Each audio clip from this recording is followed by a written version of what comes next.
আগে হিজবুত তৌহিদের এই মেয়েটার কথা পুরোটা শুনুন, এরপরে আমি বলতেছি। এর কথায় এ নিজে ধরা খাইব, বুঝতে পারছেন? একজন প্রশ্ন করেছেন, আলেমরা দিনের খেদমত করে অর্থ গ্রহণ করলে যদি ধর্ম ব্যবসায়ী হয়, তাহলে আপনাদের বই, পত্রিকা, প্রকাশনা বিক্রি করে অর্থ নেওয়াকে কি বলা হবে? প্রথম কথা হচ্ছে, হেজবুত তৌহিদের কোনো সদস্য দিনের কাজ করে টাকা নেয় না। তারা হারাম খায় না, কারণ আল্লাহ এবং তার রাসূল সাল্লাল্লাহু আলাইহি ওয়াসাল্লাম কঠোরভাবে একে নিষেধ করে দিয়েছেন। আমরা হেজবুত তৌহিদ নিজেদের জীবন সম্পদ কোরবান করে আল্লাহর রাস্তায় সংগ্রাম করছি। নিজেদের সর্বোচ্চ ত্যাগ করে আল্লাহর জমিনে আল্লাহর দ্বীন প্রতিষ্ঠার জন্য নেমেছি। আমরা আমাদের আয়ের একটি অংশ তো প্রতিনিয়ত এই কাজ করতে গিয়ে ব্যয় তো করছি, পাশাপাশি এই কাজ করতে গিয়ে আমরা আমাদের নিজেদের জমি জমা, ধন সম্পদ, স্বর্ণ অলংকার বিক্রি করে প্রায় নিঃস্ব অবস্থা। ইসলামের প্রকৃত আদর্শ প্রচার করতে গিয়ে আমরা লক্ষ লক্ষ সভা, এই মেয়েটা কি সেমিনার বললো হিজবুত তৌহিদের যে এই সংগঠন চালাইতে গিয়ে তার স্বর্ণ অলংকার ধন সম্পদ জায়গা জমি বিক্রি করে পুরো নিঃস্ব অবস্থা।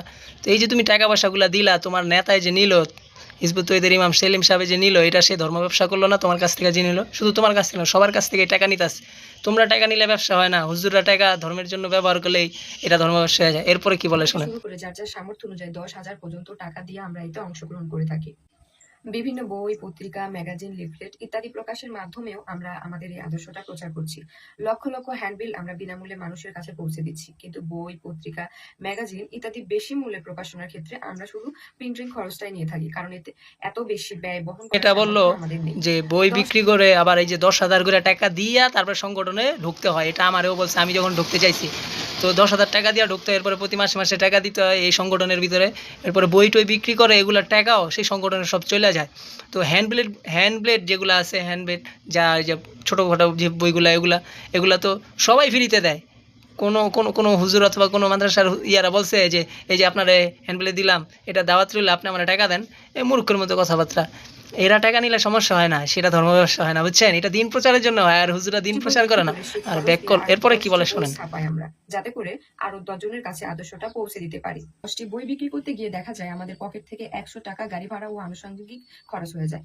সেটা আমরা নিজেদের পকেট থেকেই বহন করি। আমরা এই কাজের জন্য যেমন নিজেদের জীবন সময় ব্যয় করছি, তেমনি অর্থ ব্যয় করছি। আমরা এর বিনিময়ে পরকালে আল্লাহ থেকে আশা করি। আপনার কাছে প্রশ্ন হলো, আমাদের প্রকাশনার প্রিন্টিং খরচ নেওয়ার সাথে আপনি দিনের কাজ করে টাকা নেওয়া, নামাজ পড়িয়ে, ওয়াজ করে, মিলাদ পড়িয়ে, জানাজা পড়িয়ে, কুরআন খতম দিয়ে টাকা নেওয়াকে তুলনা আমারে কেউ কত যে জানাজা পড়াইয়া কোনো হুজুরে কারো কাছ থেকে আজ পর্যন্ত টাকা নিছে? হ্যাঁ, আপনারা কে কে ওয়াজ শুনতে গিয়া হুজুরের পকেটে টাকা দিয়ে আইছেন? জানাজার নামাজ পড়া হুজুরের কাছে টাকা দিয়ে আইছেন? নামাজ শেষে হুজুরের টাকা দিয়েছেন যে হুজুর আপনার পিছে নামাজ পড়েছি, এই নেন। অথবা কোন হুজুর দাঁড়ায় বলছে যে আমি তোমাদের এখন নামাজ পড়ামু, আমার টাকা না দিলে আমি নামাজ পড়াবো না, জানাজার নামাজ পড়াবো না। কত বড় মিথ্যুক এবং মিথ্যা কথা বলতে পারে এই সমস্ত উগ্র, যে সমস্ত মানে ধর্ম ব্যবসা তারা নিজেরা করতেছে আর অন্যদের উপরে দায় চাপাই দিতেছে, মূর্খের বাচ্চা। তারপরে কি বলেন। করেন কোন আক্কেলে? এই যে আমরা আমাদের মূল্যবান সময়টুকু আল্লাহর জন্য আল্লাহর রাস্তায় ব্যয় করছি, সেগুলোর বিনিময়ে তো আমরা আপনাদের কাছে টাকা চাইনি। আমরা যে আপনাদের কাছে দিনের দাওয়াত নিয়ে যাই, সেটার বিনিময়ে তো টাকা চাইনি। দিনের দাওয়াত দিয়া কোনো হুজুর আপনাদের কাছ থেকে টাকা চাইছে? এই যে তবলিগ জামাতে তবলিগ করতেছে, যে দেশ বিদেশ সারা পৃথিবীর ভিতরে দিনের প্রচার প্রসারণা করতেছে, কোনো হুজুর দাওয়াত দেওয়ার পরে কি বলছে যে আমরা তবলিগ আইছি, দাওয়াত দিলাম তোমারে, এখন আমাদেরকে টাকা দাও? এই যে আপনারা যে মিথ্যাচার করতেছেন, কেমনে কইলে আপনারা হিজবুত বুঝবেন? তৌহিদের সদস্যরা হারাম খায় না। এই যে কোটি কোটি কোরআন বিক্রি হয়, হাদিস বিক্রি হয়, তফসিরের বই বিক্রি হয়, এগুলো কি ধর্ম ব্যবসা?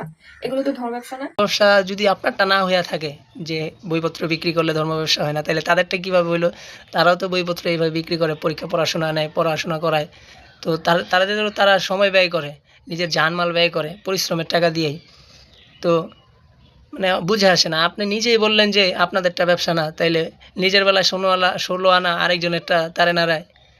কী বলবো বলেন? আপনাদের যদি সৎ সাহস থাকে তাহলে সামনাসামনি আসেন, কথা বলি। সামনাসামনি কথা বললে বোঝা যাবে যে আপনি কি আর আমরা কি, বুঝেন নাই?